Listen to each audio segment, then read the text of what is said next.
नमस्कार जंटी में स्वागत आपका। मैं हूं योगेंद्र। आप देख रहे हैं सत्ता का महासमर। सत्ता का महासमर श्रीनाथ जी की नगरी नाथद्वारा से। नाथद्वारा जो अपना एक दर्शनीय स्थल के साथ साथ भगवान श्रीनाथ जी की नगरी है। यहाँ धर्म का ज्वार किस तरह से श्रद्धालुओं में फटता है किसी से छिपा नहीं है। सारी झांकियों में जिस तरह से श्रद्धालु आते हैं, लेकिन अब एक बड़ा ज्वार फट रहा है नाथद्वारा में चुनावी महासमर का, यानी कि लोकतंत्र के महापर्व का। 25 नवंबर को मतदान होगा और 3 दिसंबर को नाथद्वारा की अगले 5 साल की तस्वीर बदलने वाली कौन तकदीर वाला होगा। वर्तमान विधानसभा अध्यक्ष और विधायक डॉक्टर सीपी जोशी या फिर मेवाड़ राजघराने के विश्वराज सिंह। तो चले हमारे साथ में यहाँ पे बीजेपी और कांग्रेस और कुछ जनरल लोग हैं जो बताएंगे वाकई नाथद्वारा के मुख्य मुद्दे क्या हैं और जो जीत का दावा कर रहे हैं उनका आधार क्या है। जी, नाम क्या है? दिनेश एम जोशी, नाथद्वारा शहर कांग्रेस अध्यक्ष। जोशी साहब ये बताइए कि कितना भरोसा है आपकी बार आपको जीत का? 101% जीत का भरोसा। उसका आधार क्या है कि लोग आपको वोट देंगे? जीत का भरोसा तो है। नाथद्वारा का चुनाव विकास का चुनाव है। पूरा राजस्थान, पूरा नाथद्वारा और नाथद्वारा की एक एक भागल जानती है कि नाथद्वारा विधानसभा में इस बार बम्पर विकास कार्य हुए हैं और उन्हीं विकास कार्य को लेकर हम जनता के समक्ष जाएंगे और चुनाव जीतेंगे। चलिए, कांग्रेस का दावा है कि विकास ही मुद्दा और विकास को आधार बना करके चुनाव जीतेंगे। बीजेपी के भी जानते हैं। जी सर, क्या नाम है आपका? मेरा नाम योगेश पुरोहित है। मैं नाथद्वारा नगर उपाध्यक्ष हूँ। पुरोहित साहब, आपके सामने अभी आपने सुना, आपके साथी ने कहा कि विकास एजेंडा है और उसी को जीत का आधार बनाएंगे। भ्रष्टाचार मुद्दा है, नगर पालिका में भ्रष्टाचार है, मंदिर में भ्रष्टाचार है, रोडों में भ्रष्टाचार है, तो महाराणा प्रताप की मूर्ति बनी उसमें भी भ्रष्टाचार है। तो चारों तरफ भ्रष्टाचार है, भ्रष्टाचार है। सर, अभी आपने सुना बीजेपी वालों को कहना है कि केवल भ्रष्टाचार हो, विकास हुआ ही नहीं। ये तो नाथद्वारा पूरी कॉन्टेंसी में आप घूमोगे तो पब्लिक ही बोल देगी। हम तो डॉक्टर सीपी जोशी साहब की 11 फ्लैगशिप योजनाओं पे चुनाव लड़ेंगे जो धरातल पर उतर चुकी है, चाहे वो मेडिकल कॉलेज हो, चाहे शिक्षा का क्षेत्र हो, चाहे वाटर बॉडी का मामला हो, चाहे रोड नेटवर्क हो। तो आम पब्लिक डॉक्टर सीपी जोशी की तरफ देख रही है। हम 101% डॉक्टर सीपी जोशी साहब को जिताएंगे और विधानसभा की दहलीज पे वापस सीपी जोशी साहब को पूर्ण बहुमत से भेजेंगे और राजस्थान में सरकार भी हमारी कांग्रेस की बनने जा रही है। ये हम आपको आपके चैनल के माध्यम से पूर्ण विश्वास दिलाते हैं। नामांकन रैली जो डॉक्टर सीपी जोशी साहब की निकली है उसमें अपार जन सैलाब उमड़ा है। वो जन सैलाब, वो वोटर कोई खरीद के नहीं लाए हुए हैं, अपनी आत्मीयता से आए, घर घर से वोटर निकल के आया डॉक्टर सीपी जोशी साहब के लिए। तो ये नाथद्वारा में एक जो माहौल आपने देखा है, और दूसरा माहौल त्यौहार तो भी दूर है, हमारे खेकरे पे जैसी भीड़ रहती है उससे 50 गुना ज़्यादा भीड़ नामांकन रैली में डॉक्टर सीपी जोशी साहब की तरफ से थी। हम वोटरों को 300 रुपये दे के इस रैली में नहीं लेके आए हैं, वो आत्मीयता से वोटर आए। कमलेश जी, आपने कहा कि 300 रुपये में लेके नहीं आया, क्या इशारा आपका? नहीं, इशारा तो बिल्कुल स्वाभाविक है ना। आप सोशल मीडिया पे देखो, कवरेज चल रहा है। हमने वोटरों को पूछा है कि हमको 300 रुपये दे के लाए, क्या पता क्या करना है। कौन तो लेके आया?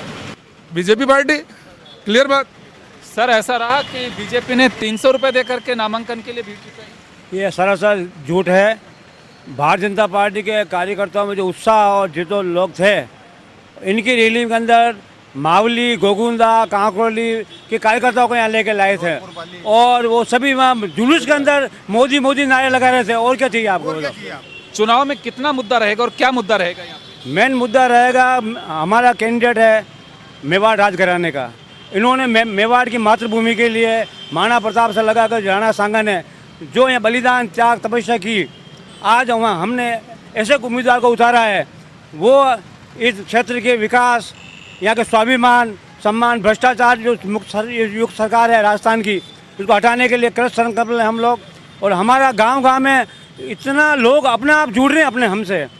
आदिवासी लोग जो राणा पुंजा के वंशज है वो तक अपनी मर्जी से आगे उनके माला पहना रहे हैं। नाम क्या है सर आपका? शरद बागोरा। बागोरा साहब, एक बात मैं जानना चाहूँगा। ये कहा जा रहा है, कांग्रेस का एक आरोप है कि महाराणा प्रताप सबके प्रातः स्मरणीय है, सबके आदरणीय है, पूजनीय है, लेकिन बीजेपी ने सियासत में घसीटने में उनको भी नहीं छोड़ा। मेवाड़ राजघराने को राजनीति में लेकर के आई है बीजेपी, तो उनके सम्मान में भी इस तरह से अगर बीजेपी करना चाहती है तो ये उचित नहीं है। जितने राजघराने हैं सभी ने कभी कांग्रेस से कभी बीजेपी से चुनाव लड़े हैं। यहाँ के मेवाड़ के महाराणाओं ने पहले भी चुनाव लड़े हैं लोकसभा के। ये कोई नई बात नहीं है यहाँ पर।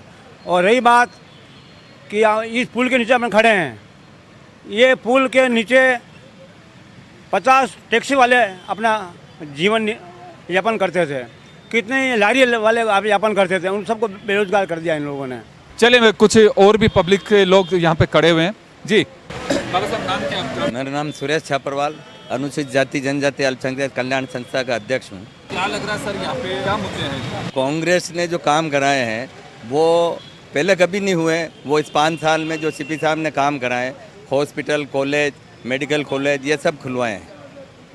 इसलिए कांग्रेस को ही वोट देंगे अनुसूचित जाति और जनजाति के संस्था के लोग, वो सभी कांग्रेस पार्टी को, सीपी साहब को जिताएंगे। बीजेपी का दावा है कि मेवाड़ राजघराने के वंशज यहाँ चुनाव लड़ रहे हैं, उसका असर होगा लोगों में उनके प्रति आस्था। नहीं, ऐसा कुछ नहीं है। वो तो मेवाड़ घराने के हैं, पूजनीय है और मानते हैं कि भाई वो मेवाड़ घराने।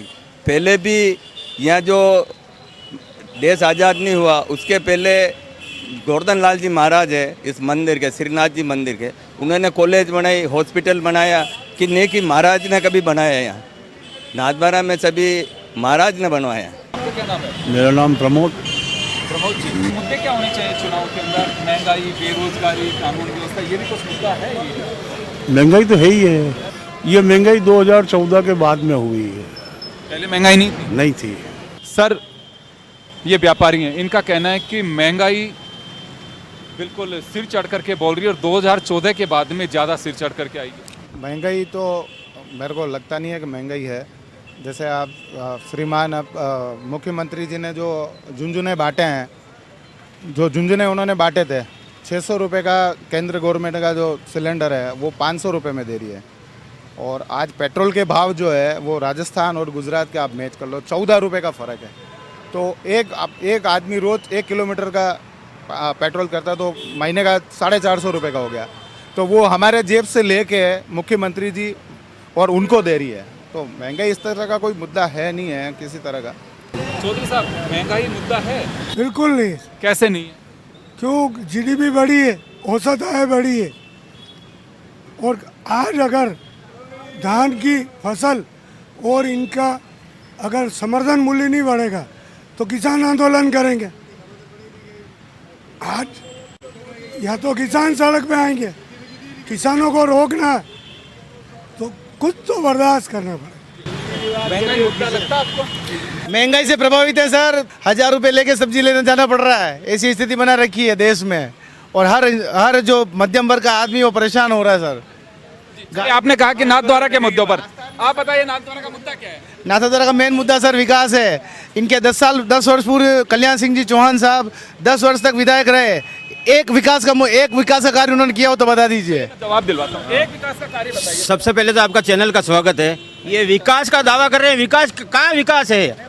मैं बता रहा हूँ, नाथद्वारा का हॉस्पिटल भारतीय जनता पार्टी ने बनाया है, trauma centre Bharatiya Janata party ने बनाया है, blood bank Bharatiya Janata party ने बनाया है। कहाँ और बताओ क्या है? नाथद्वारा का girls college Bharatiya Janata party ने बनाया है।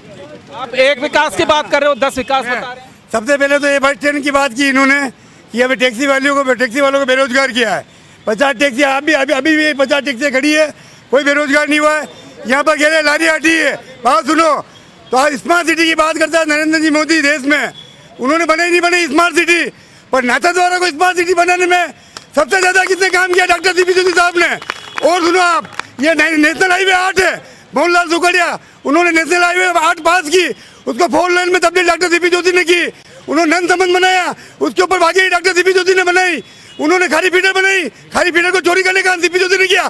आपने क्या किया? इनका ये कहना है साहब कि नाथद्वारा का विकास नहीं, आपका भी विकास। विकास हुआ कहाँ? आप गांव में जाइए, आपको मालूम चल जाएगा। सिवाय राजसमंद नाथद्वारा विधानसभा क्षेत्र में एक डीएमएफटी फंड का पैसा लगा, राज्य सरकार का एक भी पैसा नहीं लगा यहाँ पे। विकास वो तो सरकार आएगी, जिसकी योजना होगी काम करवाएगा सर। लेकिन डीएमएफटी का जो पैसा है वो सबसे ज्यादा राजस्थान में नाथद्वारा में खर्च हुआ। तो सर वो जहाँ जिसका चेयरमैन होता है ना, जिसके दबाव होता है वो विकास करवाता है, उसमें कोई वो नहीं कह सकते। पैसा तो आया, पैसा आया तो फंड से आया ना, राज्य सरकार का तो नहीं आया ना। सीपी जोशी जिंदाबाद, सीपी जोशी जिंदाबाद, सीपी जोशी जिंदाबाद, मोदी मोदी मोदी मोदी। मैं भारतीय भारतीय जनता पार्टी से पूछना चाहता हूं, आप नाथद्वारा विधानसभा का चुनाव लड़ रहे हैं, आप किस मुद्दों के बीच में क्या लेके आप लोगों के बीच में जा रहे हो? आपने नाथद्वारा में क्या किया, नाथद्वारा विधानसभा में जो आप लोगों से वोट मांगने की बात कर रहे हो?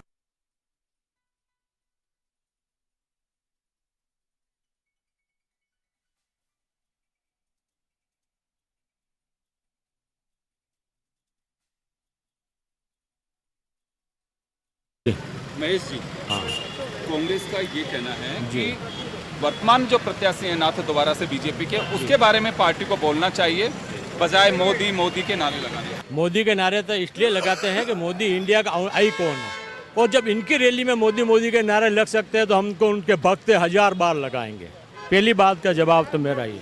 दूसरी बात, हमारे प्रतिनिधि जो मेवाड़ राजघराने से हैं, उन्होंने हमें फर्स्ट बार ये कहा था कि हमारा सबसे बड़ा गुण विनम्रता है, हमें जो भी काम करना है नम्रता से करना है, तो हम सब नम्र हैं।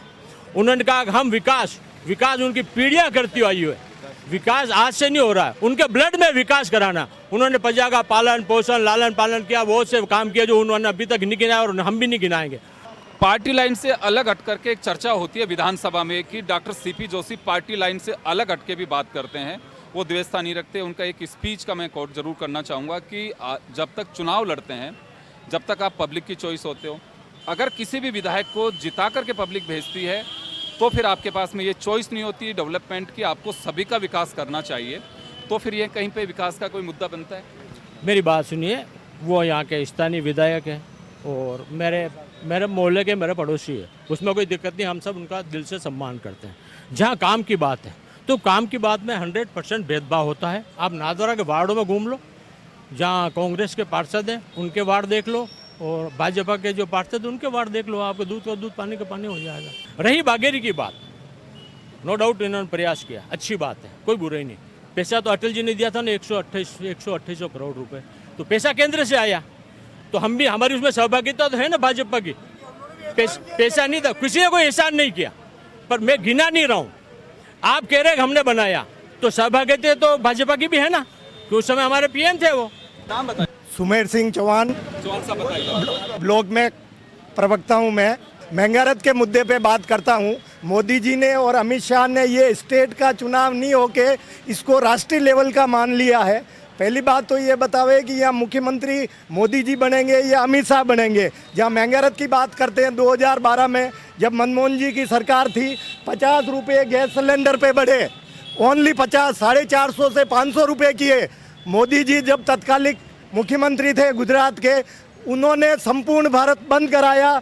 बाबा रामदेव, अन्ना हजारे और इनके साथ मिलके कि महंगारत बहुत है, वही सिलेंडर मोदी जी 1150 पे लिए। ये तो धन्य है अशोक गहलोत की योजनाओं, जिन्होंने महंगाई राहत में उज्ज्वला योजना में 500 रुपये कम किए। मोदी जी और अमित शाह के दिमाग पे खटखटी लगी। ऑल इंडिया में हर रसोई गैस पे उनको 250 रुपये कम करने पड़े मोदी जी को। योजनाएं क्या होती है? गहलोत साहब की जो चिरंजीव योजना है, मैं आँख का ऑपरेशन करा के आया हूँ, मैं प्रोस्टेट का ऑपरेशन करा के आया हूँ। उन्होंने 7 लाख के बजाय अब 25 लाख का दे दिया है आम आदमी का, जो वर्ड में कहीं नहीं है। आधी रात में भी मोदी जी की नींद जगती है, तो गहलोत सरकार की योजनाओं पे वो देखते हैं कि इनको कैसे कुठाराघात करें। देन जब स्थानीय की बात है, सीपी जोशी ने जो विकास का है, ये 4 लेन बनाई है, भीलवाड़ा कांकरोली की भी 4 लेन बजे उन्होंने सर्वे कराया है। कॉन्ट्रैक्टर ने उनको एलिजिबल नहीं थी, हमें पार नहीं पड़ता है। उन्होंने 40% सब्सिडी सेंटर से दिला के भीलवाड़ा कांकरोली की रोड को भी 4 लेन बनाया। एजुकेशन के मामले में आज जो समर्थ आदमी है वो चाहता है मेरे बच्चे इंग्लिश स्कूल में पढ़े। नाम क्या आपका? मेरा नाम चुन्नीलाल मेघवाल। मेघवाल साहब, क्या कहना चाह रहे थे आप? हम तो ये कहना चाह रहे हैं कि जब भी कांग्रेस आती है तो विकास करती है। ये सुखड़े साहब आए तो कॉलेज बनाया, बांध बनाया, और वो रेलवे स्टेशन पहले कहा था उदयपुर में रेलवे सिटी स्टेशन बनाया। ये लोग खाली बातें करते हैं और खाली ताले बजाते हैं, क्या बाकी कोई विकास का काम नहीं। यहाँ से भी मुख्यमंत्री भैरव सिंह जी रही है, वसुंधरा राजे रहे, भैरव सिंह जी, तो विकास ने वसुंधरा जी भी मुख्यमंत्री रही। हाँ, उन्होंने क्या करा ये जनता खड़ी बताएगा। नाथद्वारा के लिए कोई ठोस काम नहीं हुए। महंगारत की बात अधूरी रख ली। जब इंटरनेशनल मार्केट में $28 क्रूड ऑयल पर बैरल हो गया, 2-3 साल चला, ये उन्होंने क्या जनता को राहत दी? आप बता रहे वसुंधरा राजे जी मुख्यमंत्री रहे, उनने नहीं किया गया? वसुंधरा राजे जी मुख्यमंत्री रहे तब नाथद्वारा में पाएगा कॉटेज के नाम से एक जगह थी, उसके लिए बड़े बड़े दावे किए 100 करोड़ रुपए राज्य सरकार देगी। वो बाहर टेम्पल बोर्ड पे वसुंधरा राजे डाल के चली गई, जिसका आज दिन तक नाथद्वारा भुगतान कर रहा है। टेम्पल बोर्ड के पैसों से वो पाएगा कॉटेज पूरा हुआ, न कि वसुंधरा राजे के 100 करोड़ रुपए से पूरा हुआ है। ये छोटा सा उदाहरण है। चलिए, क्या नाम है सर आपका? जी, सत्यविजय सिंह सिसोदिया। हमारे जो कांग्रेस के पार्षद या फिर जितने भी कार्यकर्ता हैं वो काफ़ी बातें कह रहे थे। सीपी जोशी का सम्मान नहीं था हमारे यहाँ के, उनका सम्मान लगभग सभी जनता करती है। मेन मुद्दा होता है विधायक का चुनाव, विधायक वोट देते हैं, विधायक आगे मुख्यमंत्री बनाता है और एक सरकार बनाता है। सीधी सी बात है, कांग्रेस की सरकार जो राजस्थान में, उसकी नीतियाँ सही नहीं है। कई मुद्दों पर वो फेल हुई है। हम युवा हैं, यहाँ सामने भी कई मेरे युवा साथी जो तैयारी कर रहे हैं मेरे साथ देखे हुए हैं। परीक्षा की तिथियाँ आती हैं, तिथियाँ आगे आगे बढ़ती रहती हैं और हम एक ही परीक्षा की 3-4 साल तक तैयारियाँ करते हैं। पेपर लीक होता है, वो आप लोग समझ नहीं सकते। जो तैयारी करता है ना, उस व्यक्ति का वही समझ सकता है कि उसकी 2 साल तक तो बेरोजगारी का दौर निकाल के उसकी तैयारी करना, उस परीक्षा का पेपर लीक होना, तो वो 2-3 साल का गया। ये तो हो गई पेपर संबंधित युवाओं की बात। मूल मुद्दा ये सभी एक ही बात कहते हैं, सीपी साहब ने बहुत विकास किया, बहुत विकास किया। नाथद्वारा वो क्षेत्र है जहाँ पर केंद्र का बजट भी आता है कृष्णा सर्किट के तौर पे, नगर पालिका का बजट खुद का रहता है और विधानसभा का बजट है ही है।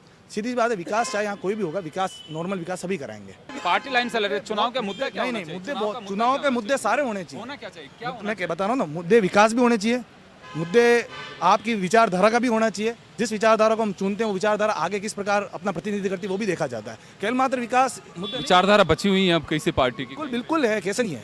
हम विचारधारा लेके चल रहे हैं ना, कैसे विचारधारा नहीं है? नो डाउट है सीपी जोशी का कोई काम, हम ये नहीं कह सकते उन्होंने काम नहीं किया होगा। कई वार्डों में काम अलग तरीके से किया, अभी हमने भी सुना भेदभाव किया जाता है, हर बार किया जाता है। कांग्रेस के लोगों के साथ अलग तरीके से पेश किया जाता है। और अपने नाम बताइए अपना। मेरा नाम मुकेश त्रिपाठी, एडवोकेट।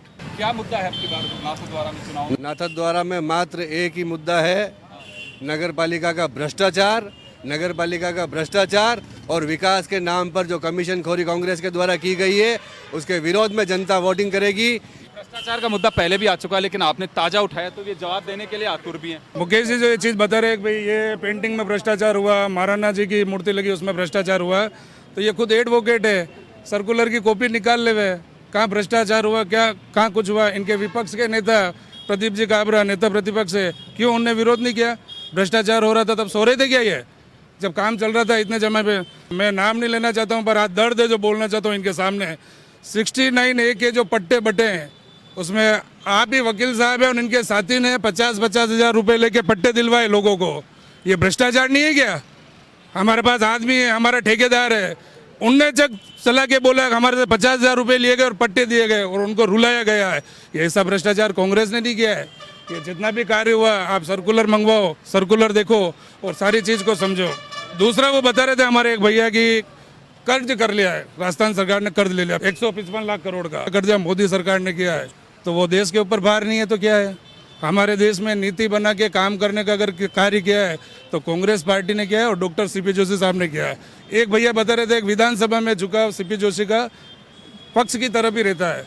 अगर पक्ष की तरफ विधानसभा अध्यक्ष का झुकाव रहता तो ऑल इंडिया विधानसभा के चेयरपर्सन सीपी जोशी नहीं बनते हमारे। आप इस चीज़ को भी मानना, ऑल इंडिया विधानसभा के चेयरपर्सन डॉक्टर सीपी जोशी को उनकी एबिलिटी और उनकी काबिलियत से बनाया गया। उन्होंने निष्पक्ष तरीके से बात की, चाहे पक्ष हो चाहे विपक्ष हो। ये स्वाभाविक बात है कि विपक्ष का काम है सर बोलना कि चुनाव आ गया है, विपक्ष के पास मुद्दा नहीं है। अगर कोई काम करता है तो उसकी बुराई विपक्ष ही करता है। हम जैसे समझदार एजुकेटेड लोग कभी बुराई नहीं करेंगे। अगर हाँ हमारा नेता ने गलत किया होगा तो हम गलत को गलत कहने की भी हिम्मत रख सकते हैं, इनमें वो हिम्मत भी नहीं है। एक हमारे भैया बोल रहे थे एक डीएमटी फंड का पैसा, अरे डीएमटी फंड का पैसा तो शहर डेवलपमेंट के लिए लगाए ना, अपने क्षेत्र के लिए। राजसमंद डीएमटी फंड बोल रहे हैं तो राजसमंद नाथद्वारा राजसमंद के अंदर नहीं आता है क्या? तो डीएमटी फंड का अगर सही यूज किसी ने किया है तो सही यूज डॉक्टर सीपी जोशी साहब ने किया है। गुलाब चंद जी कटारिया के लिए भी डीएमटी फंड पड़ा हुआ था, आपके ही पेपर में बड़े बड़े अक्षरों में आया कि 1400 करोड़ का डीएमटी फंड का यूज गुलाब चंद कटारिया नहीं कर पाए, पैसा लैप्स हो गया। मात्र अपने स्मार्ट सिटी जैसे क्षेत्र में 200 करोड़ रुपए लगा पाए। ये दूध का दूध और पानी का पानी। सनातन धर्म भारतीय जनता पार्टी नहीं थी ना, तब भी सनातन धर्म सदियों से चला आ रहा है। सनातन धर्म कोई भारतीय जनता पार्टी का धर्म नहीं है। सनातन धर्म हम सभी का सनातन धर्म है। मतलब 5000 साल। और मैं बता रहा हूँ, भारतीय जनता पार्टी जब पैदाइश ही नहीं थी तब सनातन धर्म चलता आ रहा है और सदियों सदियों चलता रहेगा। आप कभी धर्म के नाम पे चुनाव लड़ते हो, कभी जाति के नाम पे चुनाव लड़ते हो, आपके पास क्या मुद्दा है विकास का, ये बात बताओ। और मैं एक चीज़ बता रहा हूँ आपको, मुझे गर्व है, मुझे घमंड है कि मेरे नेता डॉक्टर सीपी जोशी साहब पर, जो एक मेवाड़ का शहर है, बब्बर शहर है, और मैं उसने आदमी ने बिगर भेदभाव इस नाथद्वारा विधानसभा क्षेत्र का विकास किया और अपने जीवन के 43 साल नाथद्वारा विधानसभा को दिए उन्होंने। मेरा ये निवेदन है आपसे, जैसे भाई साहब ने कहा कि नाथद्वारा में पट्टे नहीं दिए, हमारे समय में भ्रष्टाचार हुआ, विपक्ष ने विरोध क्यों नहीं किया? विपक्ष ने हर समय विरोध किया। नाथद्वारा नगर पालिका के आप आम पब्लिक से जाके पूछिए कि कलेक्टर के पास भी 4 बॉडीगार्ड नहीं होते थे, या आयुक्त के पास 4 बॉडीगार्ड होते थे जो किसी को भी अंदर प्रवेश नहीं करने देते थे। आप नाथद्वारा में घूम के पूछ लेना, कोई भी आम पब्लिक कोई सर्टिफिकेट भी बनवाने जाता था तो उनको धक्के दे के बाहर निकाल दिया जाता था। 4 जने कलेक्टर के साथ भी नहीं रहते, वहाँ कलेक्टर के साथ रहते थे और अंदर प्रवेश वर्जित था। आदमी कहाँ से तो डॉक्यूमेंट बनवावे, कहाँ से कागज लावे। हालात ये थी मंदिर मंडल में निष्पादन अधिकारी जी, उन्होंने ब्रजवासियों को इतना तंग किया, इतना तंगेड़ा कि आज दिन तक इतिहास में मंदिर मंडल ने किसी भी सरकार ने कोई इतना हस्तक्षेप नहीं किया। उन्होंने ब्रजवासियों को यूँ समझ लो आपके मोहताज कर दिया, बेरोजगार कर दिया, उनकी हालतें खराब कर दी। जिंदाबाद मोदी मोदी मोदी मोदी मोदी जोशी जिंदाबाद, सीपी जोशी जिंदाबाद। नाथद्वारा का मुद्दा क्या है इस बार चुनाव का? कांग्रेस की तरफ से विकास, भाजपा की तरफ से दुष्प्रचार। दुष्प्रचार क्यों लग रहा है? ऐसे आदमी को टिकट दिया है जो नाथद्वारा का गली मोहल्ला वार्ड गांव कुछ नहीं जानता, वो काम क्या करवाएगा और कैसे करवाएगा? जो 5 साल में उसको इस एरिया को समझने में, विधानसभा के नियम कानून समझने में समय चला जाएगा, वो क्या काम करवाएगा? चुनावी महासमर में पूरी बिसात बिछ चुकी है। मुद्दे अपने अपने हो सकते हैं, लेकिन बीजेपी और कांग्रेस दोनों ही तरफ से राजस्थान में हर सीट पे ये माहौल देखने को मिल सकता है। एक तरफ बीजेपी का अपना एजेंडा है, दूसरी तरफ कांग्रेस का अपना मुद्दा है। ये इसी तरह से चलता रहेगा, लेकिन ये एजेंडे और मुद्दे आम पब्लिक पर कितनी गहरी छाप छोड़ पाएंगे, ये 3 तारीख को पता चल पाएगा। सत्ता के महासमर में कैमरामैन गिरिराज और श्याम के साथ इतना ही। योगेंद्र शर्मा, जन टीवी न्यूज, नाथद्वारा।